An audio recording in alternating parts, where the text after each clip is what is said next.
Andy Rooney never heard of Kurt Cobain, chances are Kurt Cobain never heard of Andy Rooney either. You know the world has passed you by when your newspaper carries a page-one story about the death of someone you never heard of.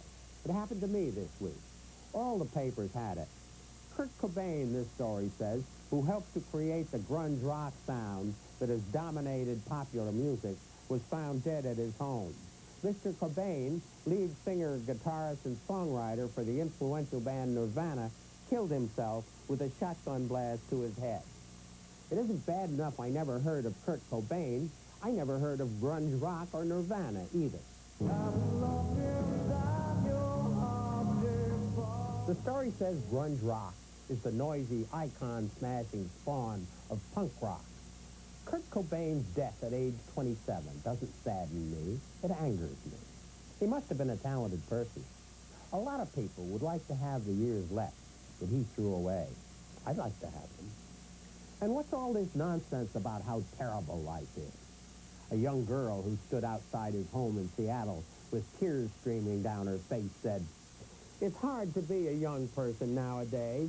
He helped open people's eyes to our struggles." Please, wipe the tears from your eyes, dear. You're breaking my heart. I'd love to relieve the pain you're going through by switching my age for yours. What would all these young people be doing if they had real problems like a depression, World War II, or Vietnam? Do they work at all? Are they contributing anything to the world they're taking so much from? Everything about Kurt Cobain makes me suspicious. This picture shows him in a pair of jeans with a hole in the knee. I doubt that Kurt Cobain ever did enough work to wear a hole in his pants. Probably had 10 pairs just like these hanging in his closet. All this fake stuff makes me suspicious of his music. No one's art is better than the person who creates it. If Kurt Cobain applied the same brain to his music that he applied to his drug-infested life, it's reasonable to think that his music may not have made much sense either. On a back page of the same newspaper with the Kurt Cobain story, there's an obituary of Samuel E. Thorne, who died at the age of 87. Professor Thorne was a retired legal historian at Harvard. Mr. Thorne, the obituary said, was an authority on English legal history dating to the 12th century.